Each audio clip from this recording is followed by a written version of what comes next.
lot of people, whole lot of MAGA hats, all these people who supposedly love the police do not want to comply with the police orders tonight. And things, as we approach this curfew, we may see some movement in the next few minutes. Wolf? Yeah, this curfew is going to affect in a few seconds from now. Let's see what happens. Let's see if the police actually move in. Alex Marquardt, you're in a different location. Are folks ignoring the curfew where you are as well? They are ignoring the curfew. Wolf, I just want to piggyback on what Donnie was saying, that there are a large number of Trump supporters here. I will say they are entirely peaceful at the moment. There is this long line of Metropolitan Police, so that's the Washington, D.C. police, who in the past half hour have slowly, methodically, peacefully pushed these Trump supporters back from the Capitol. You can see the western side of the White House, of the Capitol building, excuse me, that has been entirely cleared. Wolf, that entire lawn this afternoon was filled with people. Now, as we have gotten closer to the curfew, we have seen that area cleared. So a lot of this crowd, the vast majority, I would say, of this crowd that was out here this afternoon has melted away. But there is still a large number who have gathered down here. If you know Washington, D.C., this is the Capitol reflecting pool. And at least for now, Wolf, they show no sign of going home. There has been some tear gas fired. Our colleagues have seen that. We have seen that throughout the afternoon. There are a lot of riot police in full riot gear with gas masks. The ones that you're looking at now do not have that same sort of gear. So it's a bit of a mix. This has been a cooperative effort between local police departments, not just from Washington, D.C., but also from Virginia and Maryland, as well as their federal counterparts, U.S. Capitol Police up in the Capitol, as well as various federal agencies, and, of course, the National Guard that we now know has been fully mobilized by Mayor Bowser. This curfew now in effect. Well, if you've been asking about arrests, if we go by past precedent, when we've seen curfews in the past, that doesn't necessarily mean they're just going to start arresting people on site because they're out and about, but that certainly could happen as the evening wears on and people stay out. So the curfew is now in effect, but these Trump supporters, many of them, still out here, Wolf. Yeah, it's an awful situation. The curfew now is in effect, but I don't see the police going about starting to tell these people they're going to be about to be arrested for violating the curfew. They should not be on the streets of Washington, D.C. right now. They should be heading to their hotels or to their homes or someplace else, or just get out of the area, because the curfew, D.C. curfew, is now in effect. John King just got a statement. Let me read a sentence or two from the former President George W. Bush. Actually, you have it, John. Go ahead and read the statement for us. Well, if I will read it, and it is striking, just the contrast of the last Republican president, George W. Bush, compared here to the current Republican president, Donald Trump. Laura and I are watching the scenes of mayhem and unfolding at the seat of our nation's government in disbelief and dismay, former President Bush says. It is a sickening and heartbreaking sight. This is how election results are disputed in a banana republic, not our democratic republic.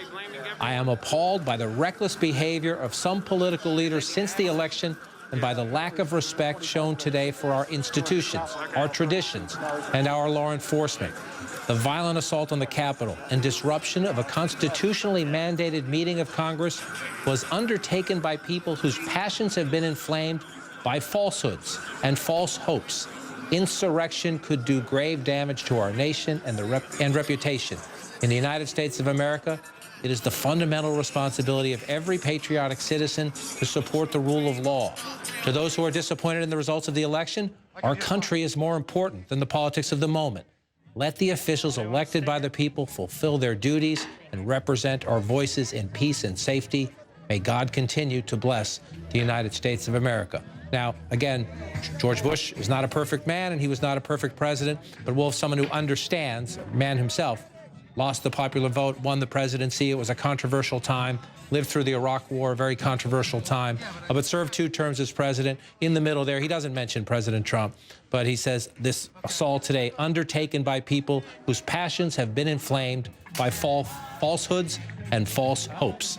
We know who he's talking about when he says that. Yeah, and he says, let the officials elected by the people fulfill their duties and represent our voices in peace and safety. But we know one person who was elected by the people. That would be the President of the United States, who's clearly not fulfilling his duty as Commander-in-Chief and as President of the United States. It's interesting, John, that the statement released by former President George W. Bush is entitled A Statement on the Insurrection at the Capitol. That's a very strong word, insurrection. But it's a fair word. He's calling it like he sees it. And George W. Bush, again, whether you supported him or not, whether you agreed with him or not, he was always plain spoken. And he's calling, and it's also true, look, it's just a fact. There's no love lost between the Bush family and President Trump. And so there is some history, if you will.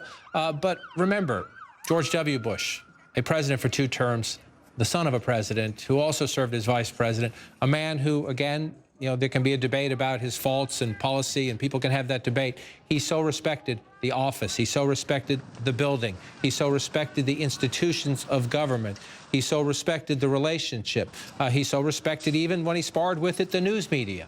A president who understood, because of how he was raised, because of the family he came from, because of his public service in Texas and his public service in Washington, he understood there are lines. There are ways to protest. There are ways not to protest. So, look, there's a debate about this president. There's a debate in the Republican Party about what to do now that this president is leaving. George W. Bush, largely silent since he has left office. He speaks very rarely, and he speaks when he thinks he is compelled to speak. And so a very important statement here talking about the mayhem, insurrection, as you say. He doesn't mention President Trump, but there's just no question. Falsehoods, false hopes, and then essentially calling on other Republicans to step up. That's the main point of this statement, calling on the other Republicans who will get back in that Capitol building as soon as the security forces tell them it is secure and it is safe for them to go back in it. The former President George W. Bush hoping, look, the Bush name has become a dirty word in the Trump era of Republican politics, but hoping that people, I'll say, look to their better angels and get it right when they come back into that building. Yeah, this is a 6-6 situation that has developed here in the nation's capital, and you got to quickly and directly point to the President of the United States for failure to do his job. Presidential historian Doug Brinkley is joining us right now. You know, Doug, give us a little historic perspective on what is unfolding in Washington. I've been a reporter here for a long time. I haven't seen anything like this. Nothing like this at all, Wolf. I mean, this is the siege of the U.S. Capitol. You know, we usually have had the word siege in a war, like in the Civil War, or, you know, perhaps the Democratic 1968 in Chicago. But here we are watching American citizens, fellow citizens, break in and vandalize our U.S. Capitol, rioting in the streets of Washington, disregarding public and federal property. It's a heinous moment. And usually when we think of being attacked in Washington, you tend to remember, you know, the War of 1812, when the British attacked us, or 9/11 and the scare that the Capitol was going to be a target, and you had an anthrax scare going on now. This group of Trump supporters who refuse to accept the outcome of this election have now terrorizing the entire Washington, D.C. metro area, and are ostensibly shutting down other aspects of our government and country. The good news is there are surveillance cameras in the Capitol. People are going to have photographic evidence, and some of the faces that we've been watching on TV today will end up doing serious prison time for their crimes against the United States today.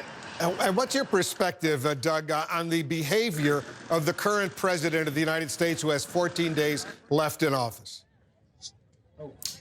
I think Donald Trump is ill. We've known he's an autocrat. We've known that he has a dictatorial bent. We know he has no sense of history. But since the election, his ego has been so bruised that he has organized an insurrection against the U.S. federal government. He has now burned his bridge with Vice President Pence, who could have perhaps pardoned him if Pence had become president for a day or a week. And now there's talk of the 25th Amendment. People at the Department of Defense or CIA, State Department, is Trump stable for the job? It appears not from the little video that he did on the White House lawn today saying he loves, how wonderful he loves these people that are breaking into the Capitol and turning people to flee in a sense of terror. We have 2 people that are shot. We have a curfew going, and Donald Trump will be implicated in this. This is a day of sedition. It's a word you usually use with, the John Adams era, or something in American history, and here we're witnessing it in real time. I think that you almost have Mike Pence right now is serving as the commander-in-chief of our country, while anybody in any federal bureau has to be keeping a close eye on Donald Trump because he's acting and thinking in an irrational way. And in order for the 25th Amendment to the Constitution, Doug, to be really go into effect, it's the vice president who has to initiate all of this. The vice president has to insist that the current president is simply unfit to be commander-in-chief, to be president of the United States. Tell us a little bit about that. Well, that's exactly right, Wolf. And Vice President Pence now, if he chooses to, could start trying to organize that 25th Amendment. Our country's being held hostage right now by Donald Trump.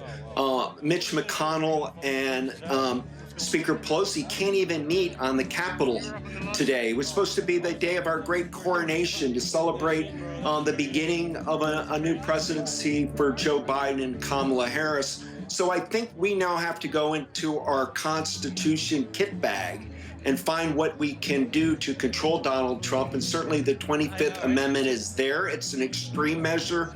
I never thought, Wolf, I'd ever think that could even occur in our lifetime.